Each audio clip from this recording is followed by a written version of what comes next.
Leaving my account here, craftsmen who were heavily dependent on sales from visitors coming into Pelican, those are oftentimes the persons who fell behind or who eventually had to leave because they weren't generating enough revenue. Those who stayed made adjustments to how they operate.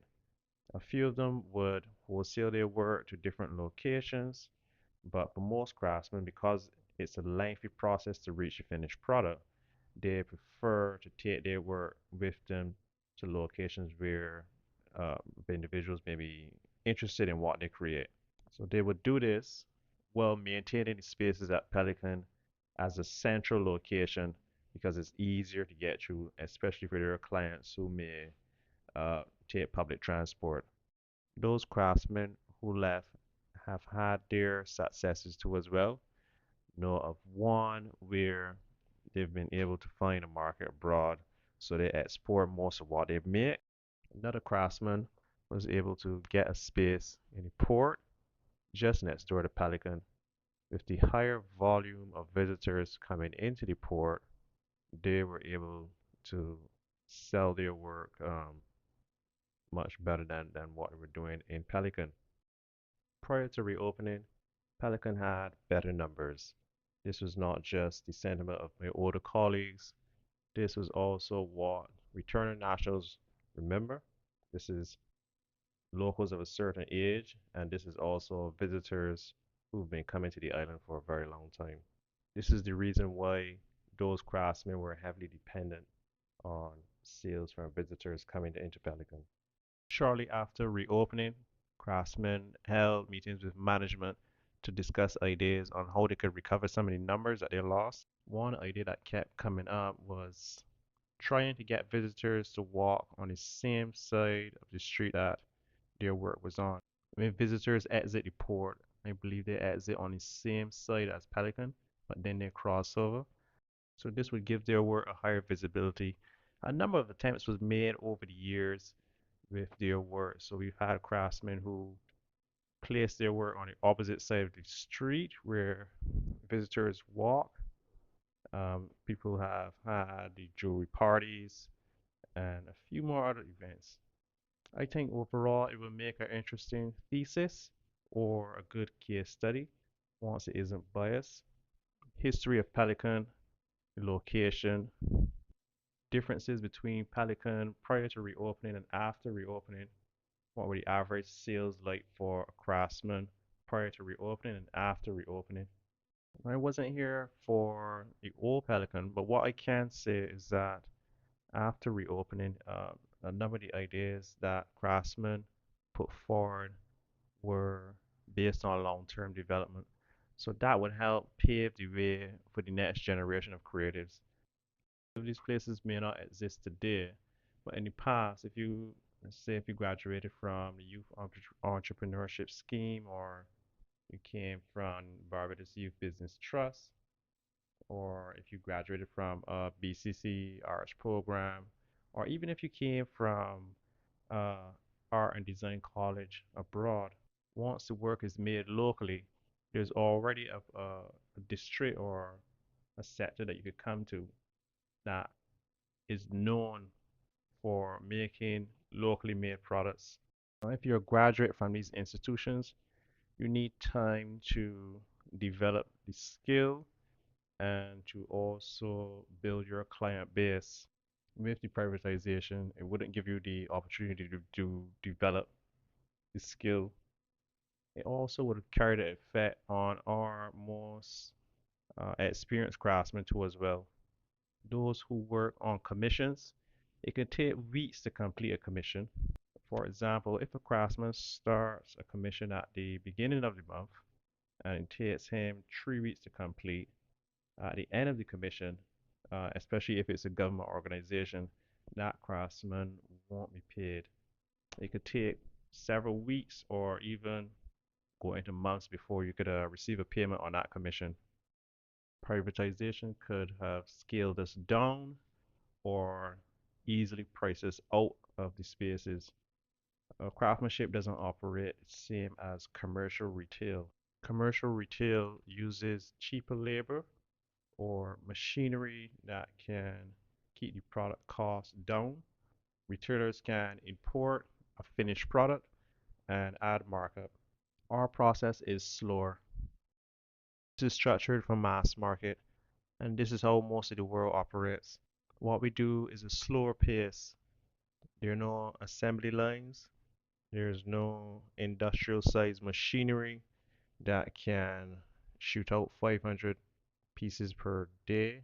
Our labor cost may be higher and our material cost may be higher. It's one craftsman or woman converting raw material into the finished product.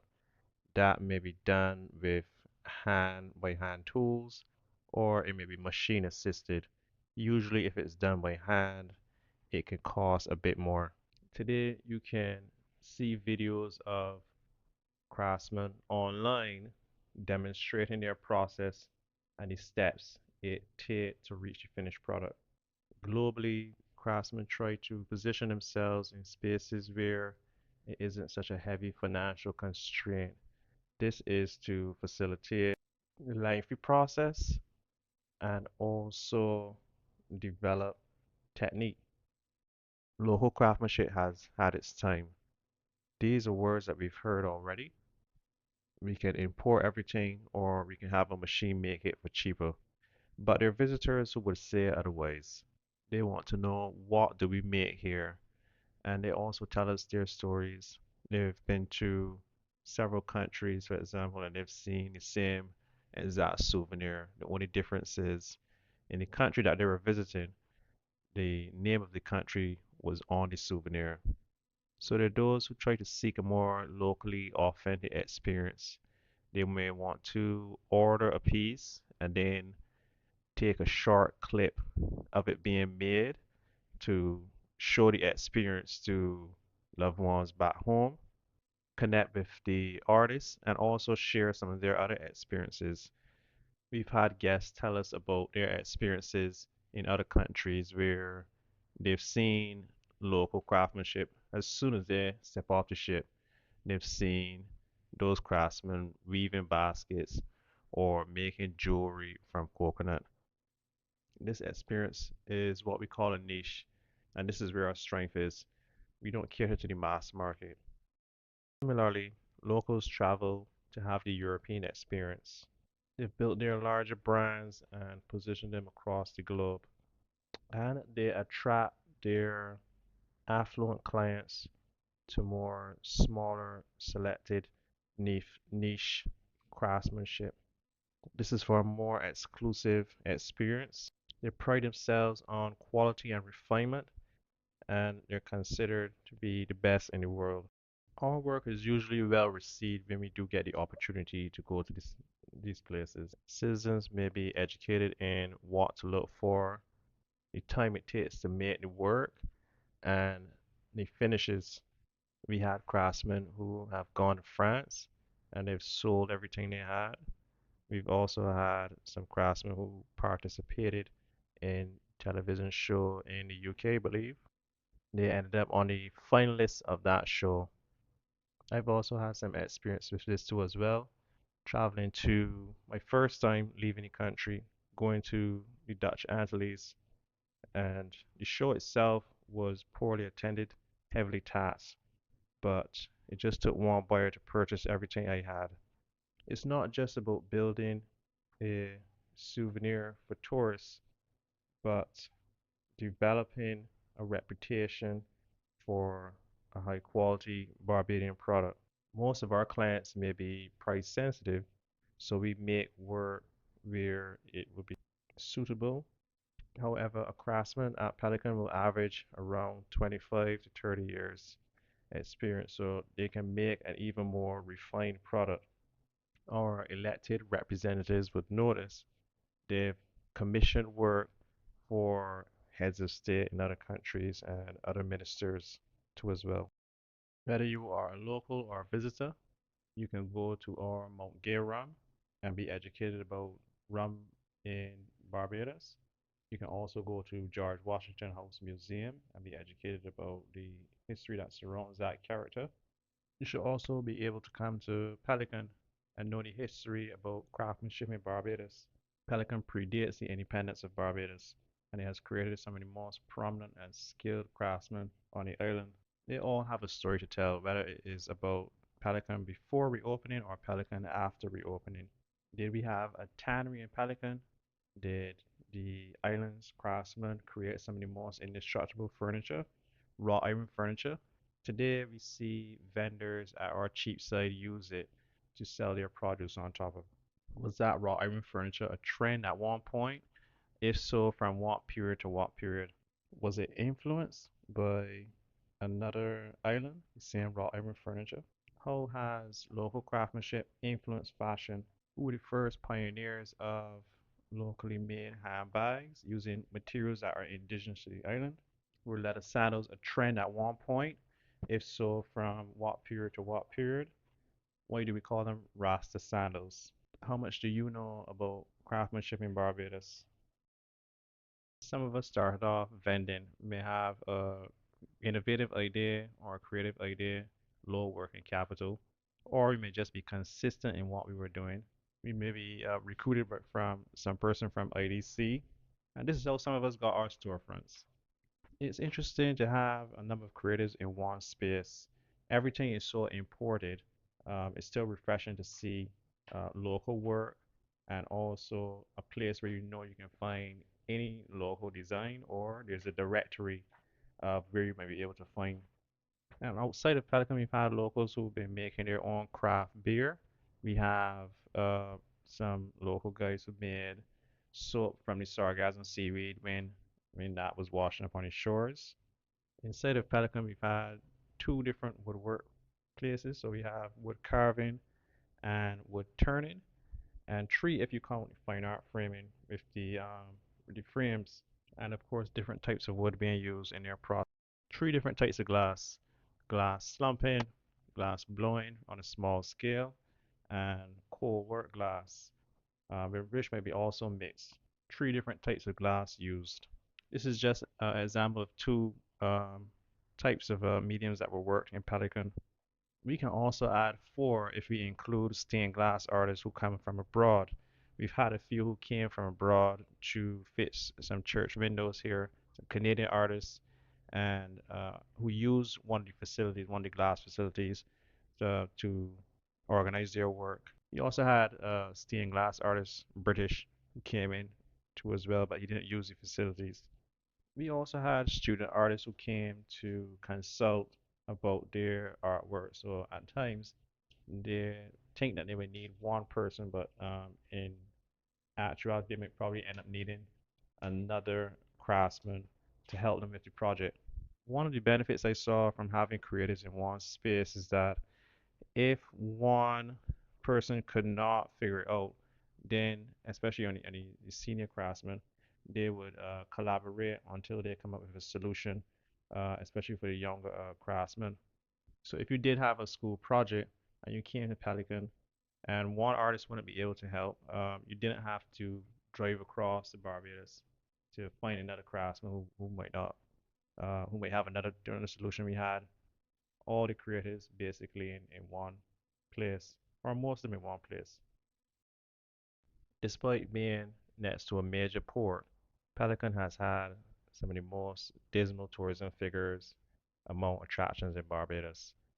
If we ran a survey asking visitors what they've seen, they can tell you about Broad Street or Bay Street. They can probably tell you some aspects about rum, but they don't know about Pelican or the history of craftsmanship in Barbados, what Pelican has contributed culturally to the island. Each year, thousands of visitors walk by. There are attractions in Barbados where the numbers that they may receive in one day, Pelican would not even receive those numbers in 3 months. In 2023, we were told Pelican is in the red. We were still recovering financially from the pandemic period. Even hoteliers were saying in the summer of that year that the numbers still weren't back. 2 decades prior, our senior craftsmen opened a dialogue with management, and they tried to keep this dialogue open over the years. This wasn't without receipts. Over the years, they've presented ideas and they've also sent in proposals. This highlights the importance of professionals within these sectors or these spaces to highlight a problem in its infancy. Returning nationals also spoke about it. Nationals who came back and who saw visitors walking on the other side of the street, whereas our work was on the opposite side of the street. So they wanted to also chime into as well. It wasn't just craftsmen who were sending proposals, so it's my belief that those other locals have also sent in some proposals too as well. When we start the conversation about repatriation and persons ask, what exactly are we coming back to? That is a question that comes from experience. Those persons who had experiences within these spaces before making the decision to leave. Professionals who want to maximize their potential may see opportunities abroad. They want to go places where their input is valued. Immigration is a hot topic in some countries. However, there are places where there's an aging population, so they try to attract a younger demographic. The ease of doing business when it comes to entrepreneurship is better. City planners in some of these places have done an exceptional job of getting around. They've learned from the congestion of larger cities, so they've been able to build a better network with public transport. I remember one of my first experiences abroad. I remember there was a paper readout at the bus stop. The bus would arrive at that time that was given on that paper readout. It was fascinating to see that they would know the exact time that the bus would arrive at that location. Today, you can find digital readouts at the bus stops, and it would give you timings like if the bus is late or if it's on time. The level of efficiency in some of these places is very attractive, especially for the younger demographic. With the brain drain from these countries, they're successful at attracting some of the best talent and skill. So, a few reasons why I am leaving my account here. Over the years, the conversation about Pelican has been directed toward delinquencies. If you only know about delinquencies in Pelican, you know very little. This is not the legacy of Pelican. It has over 6 decades of craftsmanship in Barbados. It has contributed to culture in the island through its craftsmanship. So I want to leave an idea of before and after opening, um, the process or markets, how Pelican was structured around local craftsmen. My other reason is this is the year where I should be moving from this location. They told me they already have someone for the space I'm currently in. This isn't my first location in Pelican. Under management in the past, I moved from my first location to this current location that I'm in. And now this management is moving me as well as some other craftsmen. Now, if I do stay in Pelican, the next several years, different management can come along and it could be something completely different. So we would try to secure something which is a lot more stable. We were told in the past these were spaces were prime real estate, so we know that they could get more money for these spaces. Each time you move as a sole proprietor, your clients have to relearn where you are. We don't have these huge marketing budgets, so word of mouth is still one of the most effective ways of marketing. Okay, you moved all of the craftsmen from phase one, so there are no craftsmen in phase one. Phase two, now you're moving craftsmen from phase two, the long-standing craftsmen, which includes myself. Pelican carries over 60 years of craftsmanship in Barbados, and it has the legacy of producing some of the best craftsmanship in the country. Years of dedication to fine-tune artwork, at times using materials indigenous to the country for a better sense of where it came from. When Pelican did well, craftsmen were here. They weren't in just one corner of Pelican. When it wasn't doing so well, craftsmen still came and they tried to do their best to make it work. This is the legacy of Pelican. The last known craftsman in Broad Street, I believe those were Rockers Alley. So you won't find us there. In the port, there are just a few of us, but Pelican remained one of the creative spaces on island where you can find craftsmanship. To highlight craftsmanship in Barbados, I will be having tours at my place, paid tours.